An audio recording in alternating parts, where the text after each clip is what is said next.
Welcome back dito sa channel natin. Andito ulit tayo sa Maynila. Ito ang bagong Pasig River Esplanade Project na natapos na at kamakailan lang ay binuksan na nga sa publiko. Ang proyektong ito ay bahagi pala ng Pasig River Urban Development Project.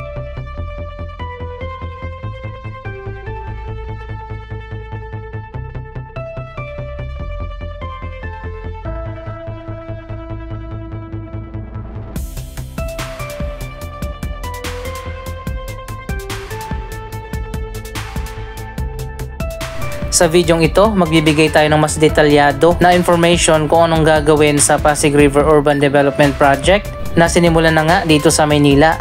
Marami pa palang mga proyekto na gagawin along Pasig River.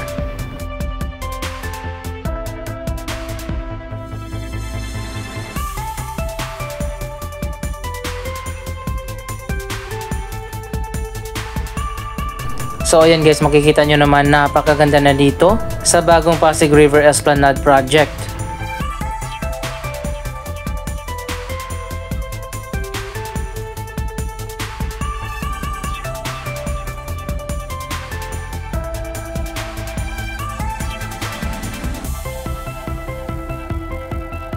May fountain dito sa riverside at meron ding mga statue. Kaya naman maraming pumupunta dito sa gabi dahil meron pa dito mga pailaw.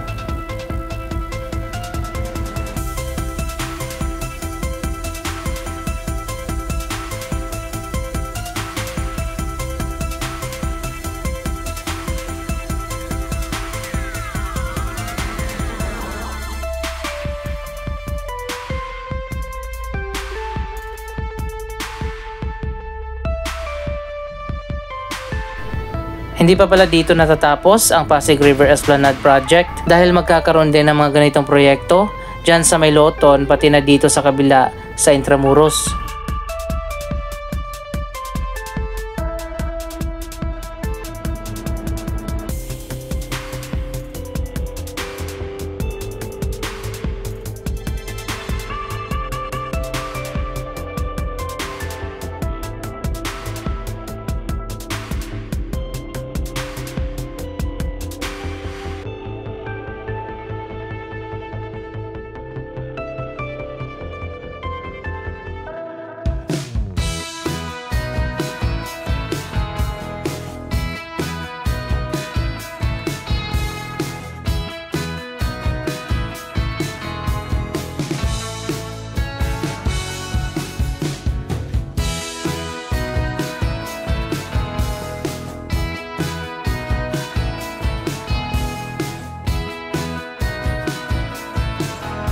Nasa 500 meters pala ang Esplanade Project dito sa Maynila kung saan ito ang tinuturing na showcase area para ipakita sa publiko na kaya pang pagandahin ang Pasig River at dahil nga dito sa Urban Development Project na pinondohan ng mga kilalang bilyonaryo dito sa ating bansa, walang gagastusin dito ang gobyerno hanggang sa matapos ang iba't ibang mga proyekto na itatayo sa 26 kilometers na selected na bahagi ng Pasig River na papagandahin at tatayuan ng iba't ibang mga projects.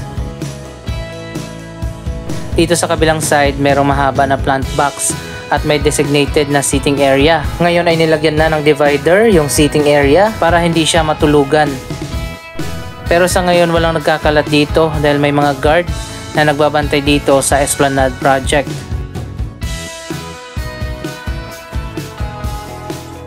May mga basurahan na din na inilagay dito.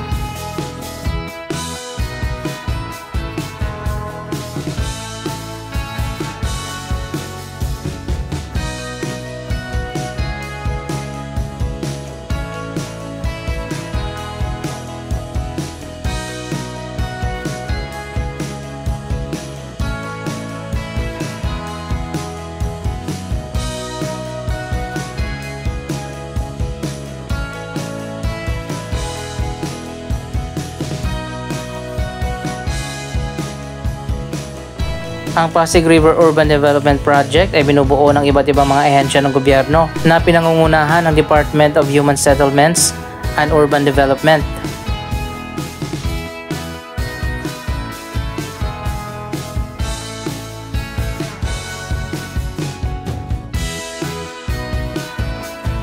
Ngayong taon na ito, nakaplano na rin ang rehabilitation sa Manila Central Post Office Building na nasunog. Anyway, balik tayo sa proyektong ginagawa dito sa Maynila. Ang gagawin pala dito ay loop o paikot yung mga park at mga esplanade project dito sa area na to. Mula dito sa May Loton hanggang doon sa Intramuros, paikot dito sa Binondo, hanggang dito sa May Quiapo. Kaya pala may pedestrian bridge na ginagawa doon sa May Quiapo sa Quinta Market patawid sa Loton area. At mula sa Loton, diretso naman yung Riverside Park hanggang dito sa likod ng Manila Central Post Office Building. Sa Maynila pa lang yan, pero may iba pang mga proyekto na gagawin sa Mandaluyong, San Juan, Makati, Taguig, Pasig at iba pang mga areas along Pasig River.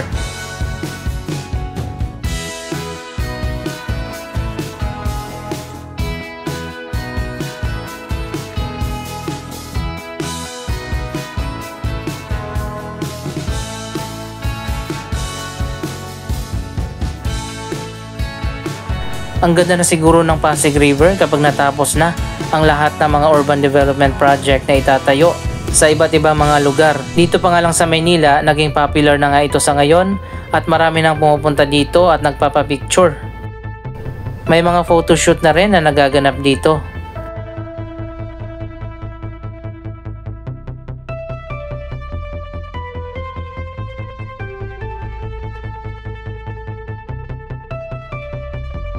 Ipapakita ko sa inyo ang mga proposed design ng iba't ibang proyekto na itatayo along Pasig River. Mga bagong Riverside Park na may jogging path, bike lanes, wellness park, floating market, commercial complex at marami pang iba.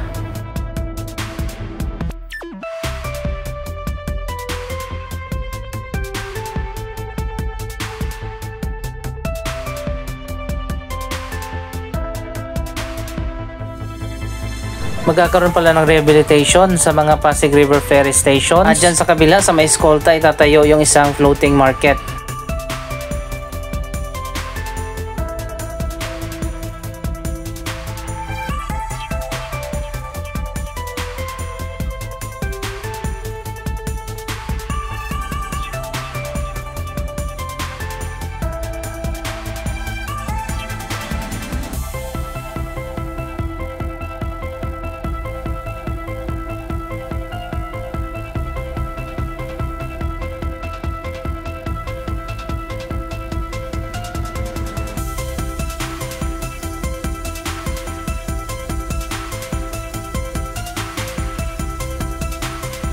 Andito na tayo sa kabilang side sa may Intramuros. Ongoing pa na ginagawa dito yung kadugtong ng Esplanade Project.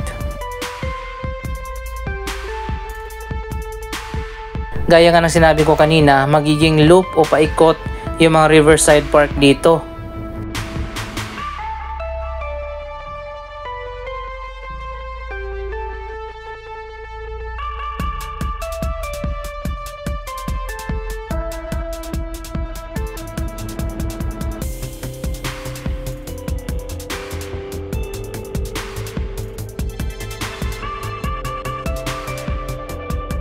May nakalap din tayong balita na magkakaroon ng karagdagan na 3 na bagong Pasig River Ferry Station.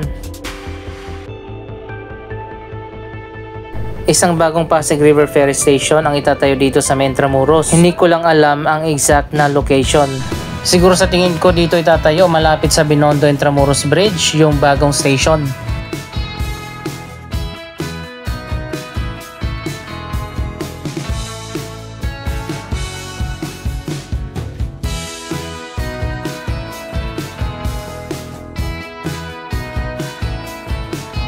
Isang station naman ang ilalagay doon sa Bridgetown. Kung napapanood nyo yung mga update natin, yung may giant statue doon sa may Pasig City. At isa pang ferry station ang itatayo doon sa Marikina City. Hindi pa sinabi ang eksakto na location. Mas okay kung doon maglalagay ng station sa may riverbanks. Anyway, nakaplano na rin ang pagbili ng mga bagong ferry boats na gagamitin ng mga pasahero ng Pasig River Ferry Service.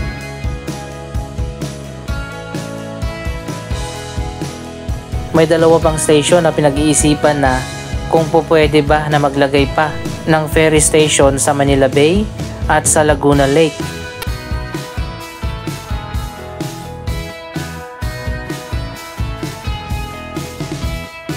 Mas okay sana kung maglalagay ng ferry station sa Dolomite Beach, sa CCP Complex o di kaya sa MOA. May mga tumatambay dito sa ilalim ng tulay kaya madumi at maraming basura dito.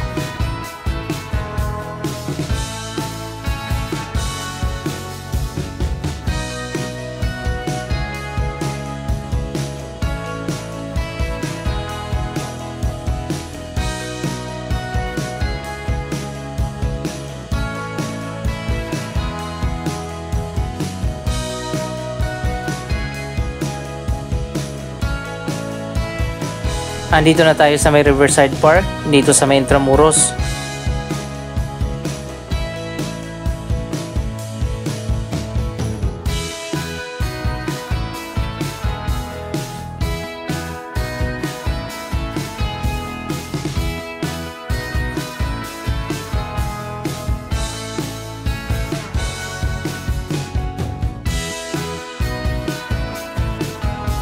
Ang laki na ng pinagbago ng Binondo area sa Maynila. Iba't ibang mga proyekto ang kasalukuyang ginagawa dyan sa ngayon.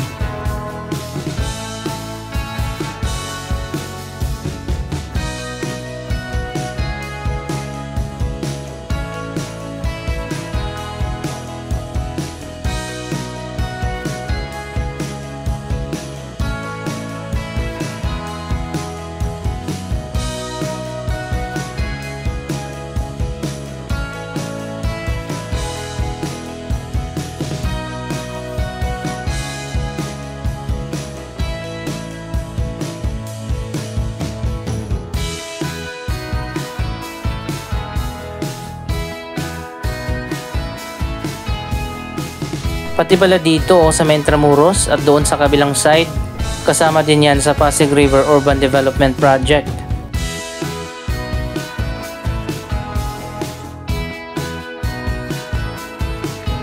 Mabilis ang development ng mga bagong residential condominium dito sa Riverside area ng Binondo.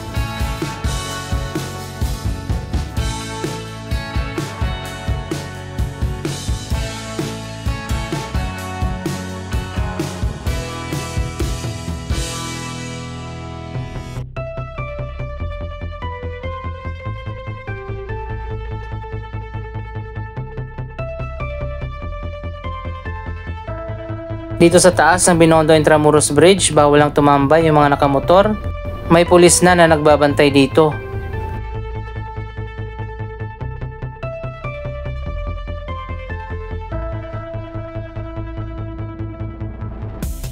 Ang layunin ng Pasig River Urban Development Project ay linisin, ayusin at pagandahin ang Pasig River. Gagawin ito ng ilang taon hanggang sa matapos ang lahat ng mga proyekto sa selected na areas along Pasig River.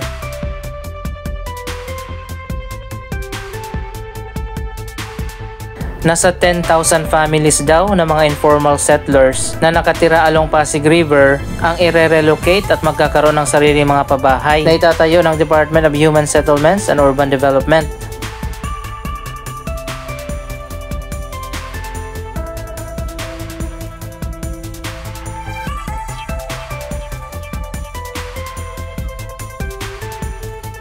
Ito naman ang Riverside Park dito sa ilalim ng tulay sa may Binondo area.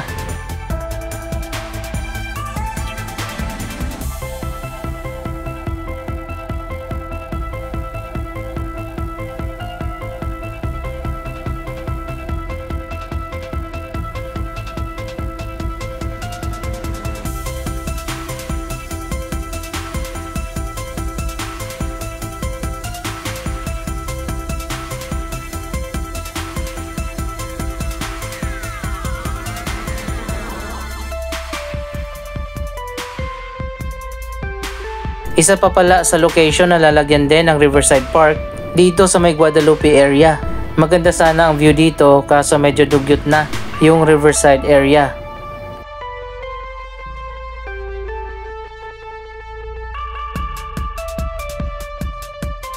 Yung iba pa mga location na tatayuan ng iba't ibang mga proyekto along Pasig River ay aalamin pa natin sa mga susunod na update.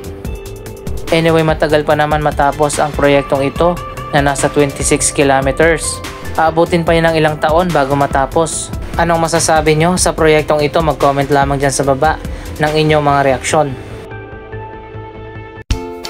Maraming salamat sa inyong panonood. Don't forget to like, share, comment at subscribe. Thank you for watching.